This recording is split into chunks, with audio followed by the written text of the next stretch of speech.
안녕하세요. 오늘도 주님 안에서 믿음으로 꽉 찬 알곡이 되기 위해 성경 묵상의 시간을 허락하신 하나님께 감사와 영광을 올려드립니다. 5월 29일 수요일 묵상 말씀을 시작하겠습니다. 오늘의 제목은 마가의 이탈과 바울의 전진입니다. 요한이 선교 여행을 포기하고 돌아가 버리지만 바울과 바나바는 비시디아 안디옥까지 이르러 유대 회당에서 그리스도를 통해 성취된 하나님의 약속을 전합니다. 오늘 본문 사도행전 13장 13절에서 31절까지의 말씀을 함께 듣겠습니다. 바울과 및 동행하는 사람들이 바보에서 배 타고 밤빌리아에 있는 버가에 이르니 요한은 그들에게서 떠나 예루살렘으로 돌아가고 그들은 버가에서 더 나아가 비시디아 안디옥에 이르러 안식일에 회당에 들어가 앉으니라. 율법과 선지자의 글을 읽은 후에 회당장들이 사람을 보내어 물어 이르되, 형제들아, 만일 백성을 권할 말이 있거든 말하라. 바울이 일어나 손짓하며 말하되, 이스라엘 사람들과 및 하나님을 경외하는 사람들아, 들으라. 이 이스라엘 백성의 하나님이 우리 조상들을 택하시고 애굽 땅에서 나그네 된 그 백성을 높여 큰 권능으로 인도하여 내사 광야에서 약 40년간 그들의 소행을 참으시고 가나안 땅 7족속을 멸하사 그 땅을 기업으로 주시기까지 약 450년간이라. 그 후에 선지자 사무엘 때까지 사사를 주셨더니 그 후에 그들이 왕을 구하거늘 하나님이 베냐민 지파 사람 기스의 아들 사울을 40년간 주셨다가 패하시고 다윗을 왕으로 세우시고 증언하여 이르시되, 내가 이새의 아들 다윗을 만나니 내 마음에 맞는 사람이라. 내 뜻을 다 이루리라 하시더니 하나님이 약속하신 대로 이 사람의 후손에서 이스라엘을 위하여 구주를 세우셨으니 곧 예수라. 그가 오시기에 앞서 요한이 먼저 회개 세례를 이스라엘 모든 백성에게 전파하니라. 요한이 그 달려갈 길을 마칠 때 말하되, 너희가 나를 누구로 생각하느냐?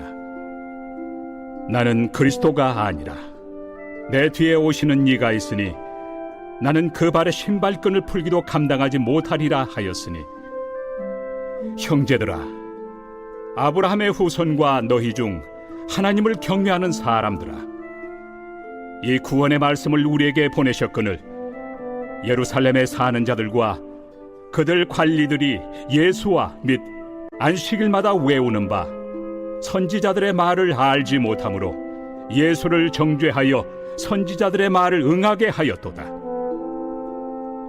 죽일 죄를 하나도 찾지 못하였으나 빌라도에게 죽여달라 하였으니 성경에 그를 가리켜 기록한 말씀을 다 응하게 한 것이라. 후에 나무에서 내려다가 무덤에 두었으나 하나님이 죽은 자 가운데서 그를 살리신지라. 갈릴리로부터 예루살렘에 함께 올라간 사람들에게 여러 날 보이셨으니 그들이 이제 백성 앞에서 그의 증인이라. 오늘 우리에게 주시는 교훈은 무엇일까요? 13절 말씀을 보시면 이유는 확실하지 않지만 버가에서 마가 요한이 갑자기 전도팀을 떠나 예루살렘으로 혼자 돌아갑니다. 여러 추측들이 제기되지만 마가 요한이 예루살렘으로 가야만 했던 이유를 설득력 있게 바울에게 전달하지 못한 것 같습니다.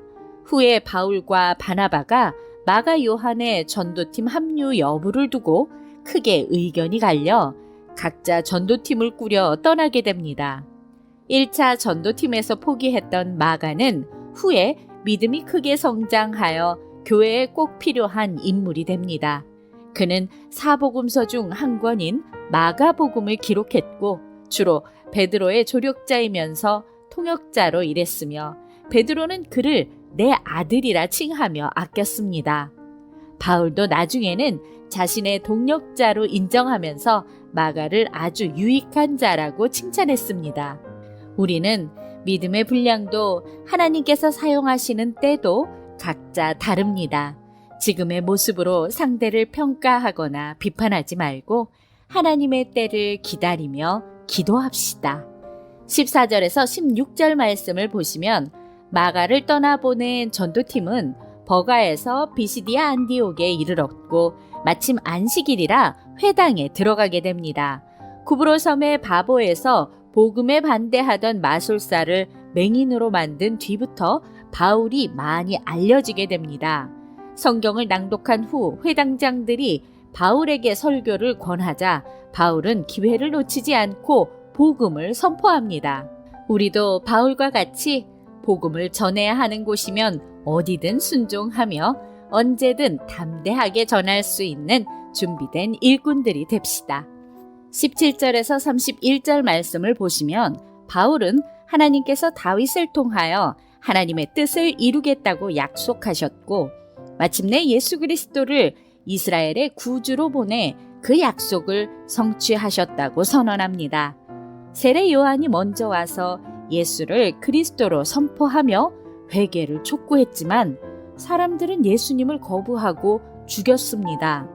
하지만 하나님은 죽은 자 가운데서 예수님을 살리셨고 여러 날 제자들에게 보이심으로 제자들이 백성들 앞에서 예수님의 증인이 되게 하셨습니다. 하나님은 인류를 구원할 계획을 세우셨고 예수님을 통해 성취된 구원은 아직도 진행 중입니다. 우리가 주님의 제자들이 되어 온 땅에 예수님의 구원을 선포해야 합니다. 기도하겠습니다. 하나님, 오늘 우리에게 주신 말씀대로 기회를 얻을 때마다 복음을 증언할 만큼 담대함을 주시고 전할 말을 잘 준비하게 하여 주시옵소서. 예수 그리스도의 이름으로 기도드립니다. 아멘. 유대인들은 회당에 모여 안식일마다 하나님의 말씀을 읽었습니다. 하지만 그 뜻을 깨닫지 못한 그들은 메시아를 정죄하고 죽였습니다. 그들은 하나님의 말씀을 소유하고도 오히려 그 말씀으로 하나님을 대적했습니다. 하나님의 말씀을 나의 주장을 합리화하는 도구로 사용하지 맙시다. 겸손히 하나님의 말씀을 대하고 성령님께 뜻을 구하며 올바르게 말씀을 전하는 통로가 되도록 간구하며 오늘도 광야 같은 세상에서 승리합시다. 저는 내일 다시 찾아뵙겠습니다.